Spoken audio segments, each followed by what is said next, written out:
Hello, greetings colleagues. I am making this recording on June 23 of 2015. I think it's important to say the date because I will not always maintain the same position. We are changing, always be learning things from colleagues and patients. I will comment to you that I recently had a plane trip, came from Mexico City, where I had the opportunity to participate in a conference. And I bought some magazines, and 6 magazines that I bought. There were 2 magazines that talk about very controversial topic. The topic was the Centric Relation. 2 research journals spoke on Centric Relation. The 2 talked the same. This showed confusion, and there is no match with the definition.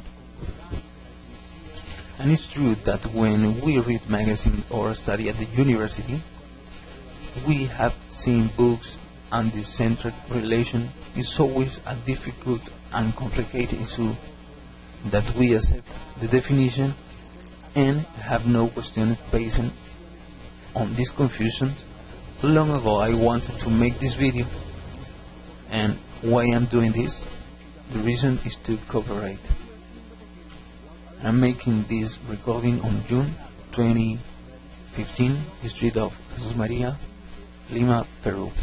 Julio Puma for your service. The issue that I will drive today is the central relation. The definition of central relation I will not to say it now, but I want to inform about its evolution. I was looking for information on the internet. The term was formed by Mr. Hanauk, who was an engineer in 1929. He was the one who created the articulator, and he defined it as the mandibular position at which the condylar heads rest on the meniscus in the depression of the gelnoid cavity. Despite the opening of the jaw, and right here is born the term centricity. Let me be brief, very brief on this, because I'm not intended to talk about the history of the central relation. Since 1956, the glossary of prosthodontic terms published by the American Academy of Prosthodontic CR was defined in multiple terms. In 1956, it is the most retruded relation of the mandible with respect to the maxilla, when the condyles are in the remote position.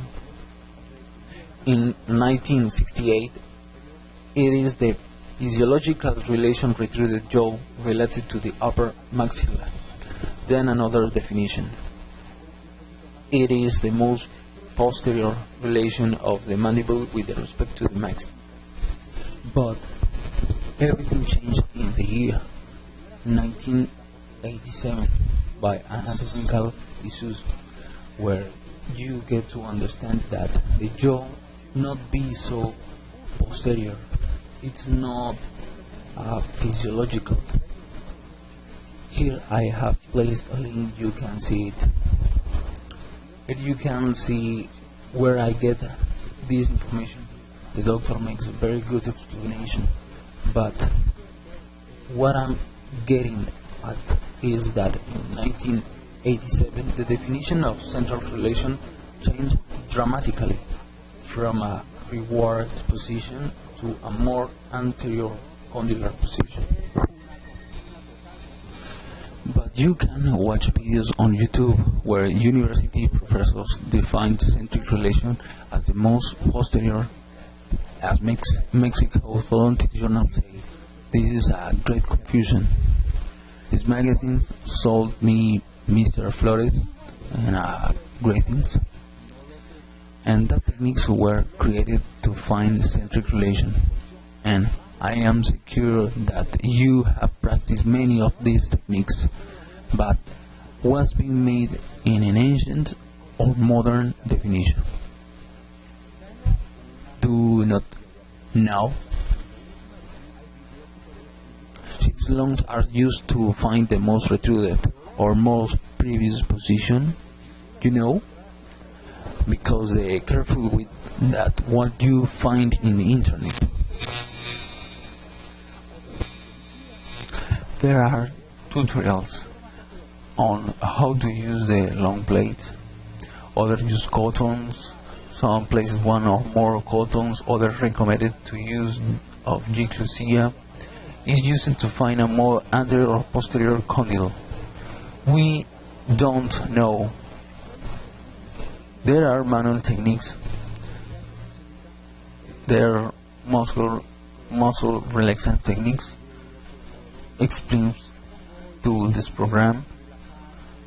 Some ones use different sprints and very nice university videos showing how to teach fine centric relation. You can see the steps such as using cottons with blows, relaxing, and so there are a lot of videos, but that position are finding some use transcutaneous stimulation. There are devices that don't know how the Yaboku is a palatine valve single central support. I'm going to propose something.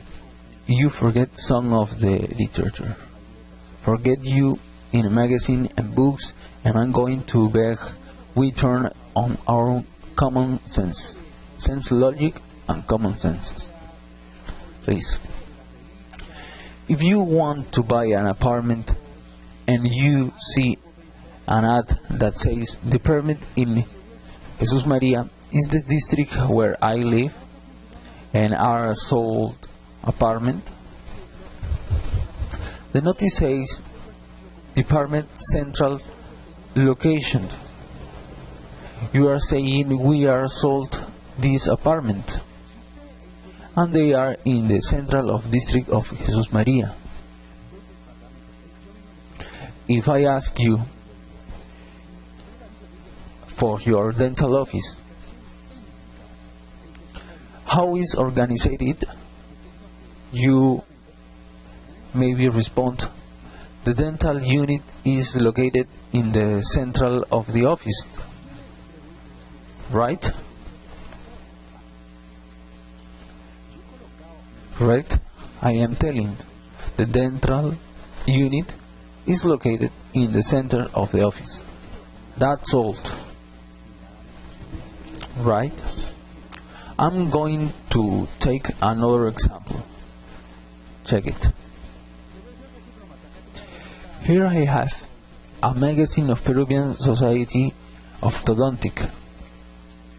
A pen, right? Sorry if I am too basic, please. It will be so bad. For my convenience, this is the upper, this is the lower side, and this is the anterior and the posterior, right? Lower, anterior, posterior, right? And I'm going to take a box of matches. If I put this position with respect to the magazine, I have the box in the upper position, and in this in the lower position, in the anterior position, in the posterior position. Here is the posterior anterior position, and here the anterior inferior position. This is in the center. In the middle, what is the relation have this box respective to the magazine? A relation centric relation, right? The box is in the centric relation, right? After giving this example, the question is, what is central relation of the temporal mandibular joint? Please do not respond in autopilot mode. Answer thinking in the apartment, recalling the unit, recalling the box. What is the centric relation of the temporomandibular joint? Let's see. Linguistic, semantic definition of centric relation is that the condyle is in the center of the glenoid cavity.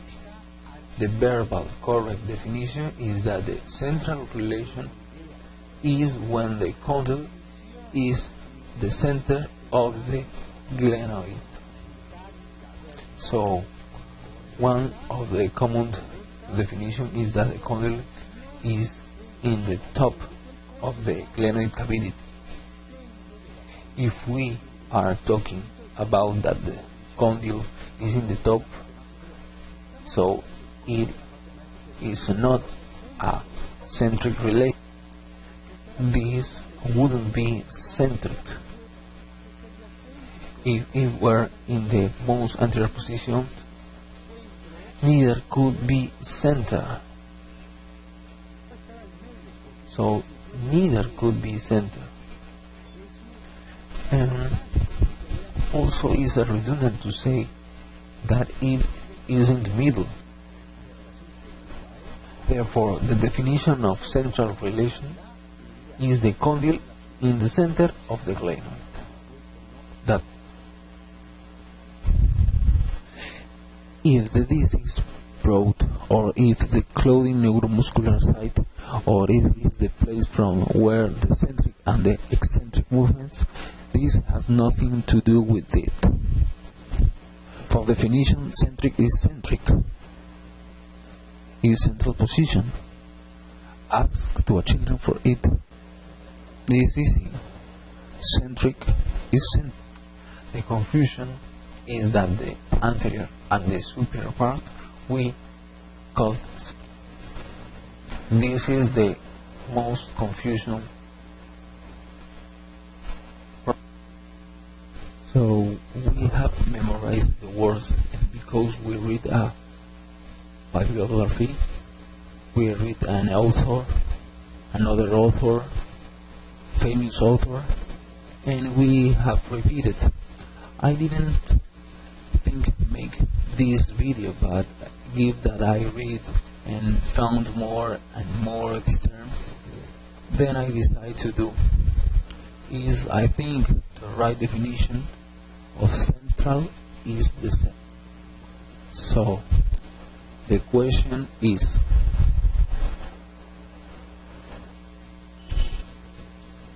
would be valid all these means are in the books we have been told to define centric relation would be valid? Are you placing the condyle in the middle?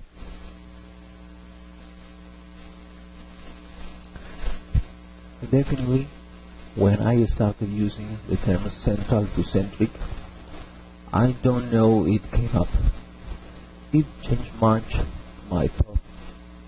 You can comment this video. Do it professionally, please. I probably get in trouble because there are people who not going to like it. So these techniques would not be valid, nor would valid always. The question is, what is the actual technique validates to find the central relation, central to centric? The correct way is to take a radiograph of the temporomandibular joint and see in the radiograph, in the condylar head, the radiolucency is present, and see in the radiograph in the condylar head, the radiolucency is present. So the condyle is in the middle, in the center, right? Therefore, it is the relation with the temporomandibular joint condyle, a central relation. And other suitable method would be to use a computer tomography scan to find a central condyle. Here, this is a central way. The condyle is in the middle of the glenoid cavity. Here, using a radiograph, here by a tomography. If you are going to say that the condyle is above and below, do not call it centric, so it's not a centric.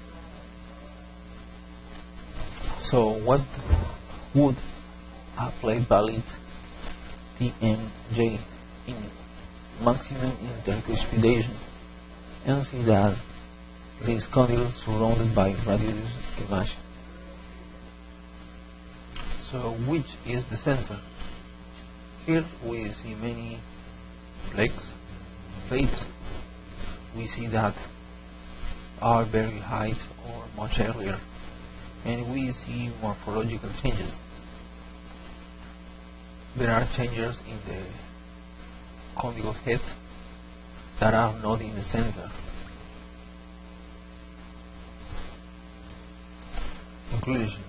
As a conclusion, this is a short video, and our conclusion for individualized techniques of Puma is that the condyle is located in the center of the glenoid cavity.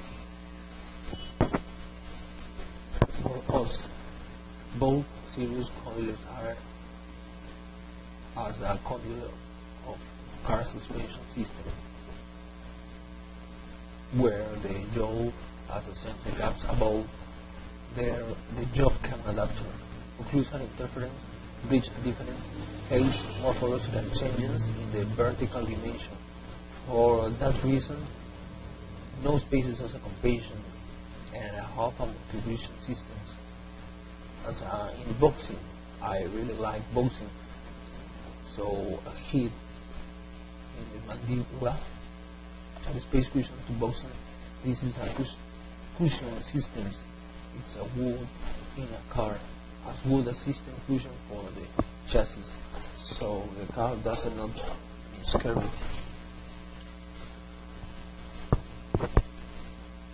Right. Therefore, condyle relationship is central to the center for the glenoid cavity. This is our definition of the relation centric in individualized techniques.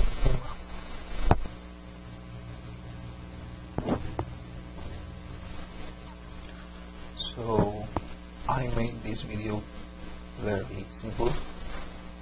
Hope you can share this video. You can comment it, but ask them to do professionally. I hope that seems logical to say that it's central to center.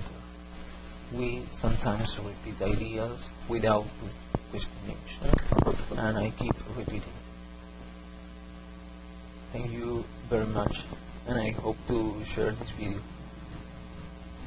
Later, I will publish video about how we treat cases of mandibular dysfusion in the field of orthodontic and in the field of orthodontic camouflage. See you soon.